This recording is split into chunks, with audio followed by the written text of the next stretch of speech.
안녕하세요 여러분, 평안히 잘 지내셨는지요? 오늘도 새로운 날이 우리에게 허락되었습니다. 이 새로운 날 새 일을 행하실 하나님을 기대하며 승리하는 하루를 살아가시기를 예수님의 이름으로 축복합니다. 오늘은 시편 28편의 말씀을 함께 읽어볼 텐데요. 오늘 이 시편 28편을 읽어보기 전에 우리가 하나님에 대해서 조금 생각해 보면 좋겠습니다. 우리가 성경을 읽다 보면 하나님을 참 많은 단어들과 묘사로 표현하고 있다는 것을 발견하게 되는데요. 하나님을 사랑으로 표현하기도 하고 때로는 진노하시고 심판하시는 하나님으로 표현하기도 하는 것이 사실일 것입니다. 또한 하나님의 창조 세계와 또한 인간들과 다양한 관계 속에 놓여 있는 하나님에 대해서 그려나가고 있는 것이 우리가 가진 성경일 텐데요. 사실 우리가 성경에 기록된 하나님에 대해서 읽기 전에 가장 먼저 만나게 되는 하나님에 관한 주제는 바로 언약이라는 주제일 것입니다. 우리는 크게 두 종류의 성경을 가지고 있죠. 그것이 하나로 되어서 성경 전서라고 불리는데 그 성경 전서 속에는 구약 성경과 신약 성경이 있어요. 이 구약 성경과 신약 성경에는 겹쳐지는 말이 있죠. 그것은 구약, 신약 할 때 그 약입니다. 이 약이 바로 언약을 의미하는 단어일 텐데요. 어쩌면 구약 성경, 신약 성경은 모두 우리와 언약이라는 관계 속에 묶여있는 하나님에 대해서 기록하고 있다라는 인상을 주는 굉장히 강렬한 제목이라고 할 수 있을 것입니다. 하나님과 우리 사이에는 언약이라는 것이 들어가 있다라는 것을 말해주고 있는 것이지요. 그런데 우리가 때로 생각해 본다면 이 언약이라는 말은 때로는 하나님께서 우리에게 말씀하신 것을 일방적으로 나타내는 것으로 인식되는 경우들이 굉장히 많이 있는데 사실 이 언약은 조금 더 생생한 단어로 말하자면 계약이라고 할 수 있을 것입니다.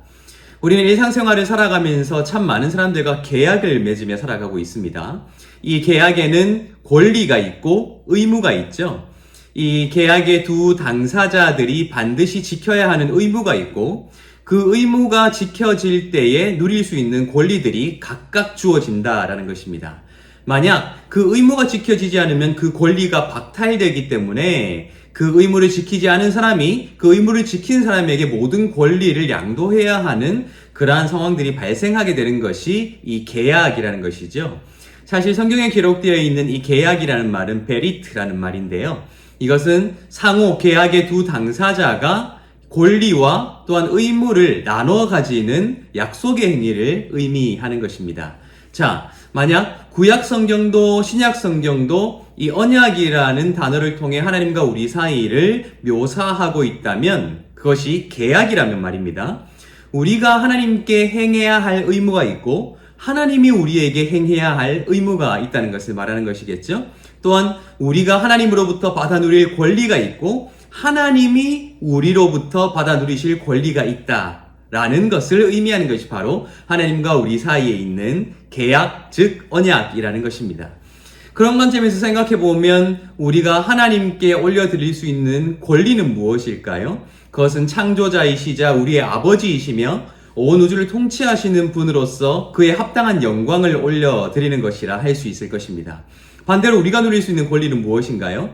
우리가 하나님을 그렇게 권리를 지켜드릴 때 우리의 의무를 다할 때 하나님께서 우리를 지키셔야 한다는 그 의무를 행하실 것이고 그 하나님의 지키심 속에서 우리는 평안하게 또 하나님만 바라보며 살아갈 수 있을 것이라는 그러한 약속이 전제되어 있는 것이 하나님과 우리 사이에 있는 언약이라는 개념이라는 것입니다. 그런 관점에서 오늘 시편 28편을 한번 읽어보면 좋겠는데요. 제가 읽어드리도록 하겠습니다. 다윗의 여호와여 내가 주께 부르짖으오니 나의 반석이여 내게 귀를 막지 마소서. 주께서 내게 잠잠하시면 내가 무덤에 내려가는 자와 같을까 하나이다. 내가 주의 지성소를 향하여 나의 손을 들고 주께 부르짖을 때에 나의 간구하는 소리를 들으소서. 악인과 악을 행하는 자들과 함께 나를 끌어내지 마옵소서. 그들은 그 이웃에게 화평을 말하나 그들의 마음에는 악독이 있나이다. 그들이 하는 일과 그들의 행위가 악한 대로 갚으시며 그들의 손이 지은 대로 그들에게 갚아 그 마땅히 받을 것으로 그들에게 갚으소서. 그들은 여호와께서 행하신 일과 손으로 지으신 것을 생각하지 아니하므로 여호와께서 그들을 파괴하고 건설하지 아니하시리로다. 여호와를 찬송하며 내 간구하는 소리를 들으시미로다. 여호와는 나의 힘과 나의 방패이시니 내 마음이 그를 의지하여 도움을 얻었도다. 그러므로 내 마음이 크게 기뻐하며 내 노래로 그를 찬송하리로다. 여호와는 그들의 힘이시요 그의 기름 부음 받은 자의 구원의 요새시로다. 주의 백성을 구원하시며 주의 산업에 복을 주시고 또 그들의 목자가 되시어 영원토록 그들을 인도하소서. 아멘. 오늘 이 시편 28편에도 다윗은 자기 자신과 악인을 함께 대우하지 말아달라는 요청을 하나님께 올려드리고 있지요. 그리고는 악인들이 어떤 존재인가 하는 것을 묘사하고 있는데요. 악인에 대해서 묘사하고 있다는 것은 자신이 악인과는 다른 삶을 살아왔다라는 것을 말하고 있는 것입니다. 말씀을 보면 이렇게 되어 있죠. 3절에 보면 이렇게 되어 있습니다. 악인과 악을 행하는 자들과 함께 나를 끌어내지 마옵소서. 그들은 그 이웃에게 화평을 말하나 그들의 마음에는 악독이 있나이다 라고 되어 있습니다.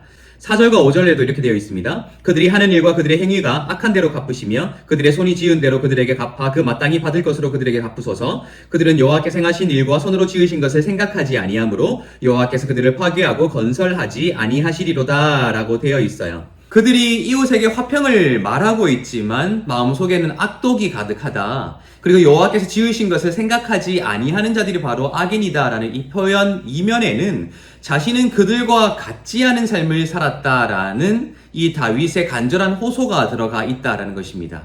그것을 다른 말로 바꿔 말하면 그는 하나님의 백성으로 또한 하나님을 섬기는 자로 하나님 앞에 진실한 삶을 살고 신실한 삶을 살기 위해서 노력해왔다. 즉 하나님께 올려드릴 하나님에 대한 순종과 복종을 하기 위해 노력해왔다는 계약의 당사자로서의 의무를 다해왔다는 것을 호소하고 있다라는 것이죠. 그러므로 다윗은 그러한 삶에 근거하여 하나님께 구원을 요청하고 있다라는 것입니다. 내가 이렇게 신실하고 진실하게 살기 위해서 그렇게 하나님께 마땅한 영광을 올려드리기 위해서 노력한 삶을 살았듯이 이제 하나님도 저에게 의무를 행해 주셔서 저를 구원해 주십시오 라고 하는 계약의 당사자로서 또 다른 계약의 당사자인 하나님께 그렇게 요청을 하고 있다라는 것이죠. 우리는 시편을 통해 다윗을 비롯하여서 다양한 시인들이 반복적으로 자신들의 어려운 상황 속에서 하나님께 구원을 요청하는 내용들을 발견하게 됩니다. 때로는 자기 스스로의 부족함을 고백하기도 하고 또 때로는 자기 스스로 열심히 살아왔다는 것을 항변하기도 하면서 하나님께 구원을 요청하고 있죠. 굉장히 뻔뻔스러운 것이 아닌가라는 생각을 하게 되지만 하나님과 그들 사이에 계약 관계가 엮여 있었기에 그들은 응당 하나님께 의무를 다해 줄 것을 요청하고 있고요. 그렇게 하나님께서 의무를 행하심으로 자신이 하나님의 백성으로 하나님 앞에 신실하게 살아온 사람으로서 누려야 할 그 평안과 구원이라는 권리를 누릴 수 있도록 해달라는 요청을 하고 있다라는 것입니다. 여러분, 저는 오늘 이 노래가 그렇게 하나님과 그들 사이에 엮여 있었던 그 계약이 여전히 우리와 하나님 사이에 있는 그 언약으로 묶여 있는 관계로 상징해낼 수 있다면 우리 역시 하나님께 올려드릴 수 있는 기도가 분명하다 생각했습니다. 때로 뻔뻔해 보이지만요, 우리는 생각해보면 나름대로 최선을 다해 하나님 앞에 신실하게 살기 위해 노력해 왔을 것입니다. 그렇죠? 부족할 수 있어요. 연약할 수 있어요. 그리고 때로는 쓰러질 수 있습니다. 그럼에도 불구하고 우리가 영원히 하나님을 떠나지 아니하고 하나님 앞에 나와 항상 예배하고 또한 기도하는 이유가 무엇입니까?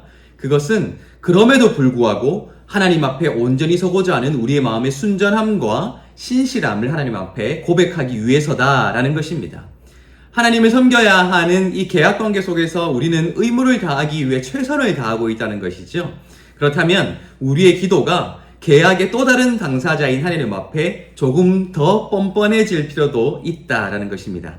죄책감에 사로잡혀서 염치가 없어서 하나님 앞에 기도하지 못하는 것이 아니라 하나님, 제가 이렇게 최선을 다해 의무를 다하고 있는데 하나님께서도 의무를 해주십시오. 의무를 다해 주셔서 저에게 권리를 누릴 수 있도록 해주십시오 라고 하는 기도를 하나님 앞에 담대하게 할 수 있는 근거가 바로 하나님과 우리 사이에 있는 이 계약이 아닌가라는 생각을 해보게 됩니다. 오늘 이 다윗의 시를 기억하십시오. 이 다윗이 항상 하나님 앞에 어려움을 토로할 수 있었던 이유는 근거 없는 것이 아니었어요. 근거 있는 뻔뻔함이라는 것이죠. 하나님, 저와 계약의 하나님, 언약의 하나님이시지 않습니까? 내가 최선을 다해 의무를 다하듯 하나님도 의무를 다해 주십시오라고 하는 담대한 기도를 할 수 있는 그 관계 속으로 하나님께서 우리를 초대하셨다라는 것입니다. 그렇게 담대하게 기도하시고 날마다 하나님께서 주시는 그 평안함과 구원을 누리시는 여러분들 되시기를 예수님의 이름으로 축복합니다.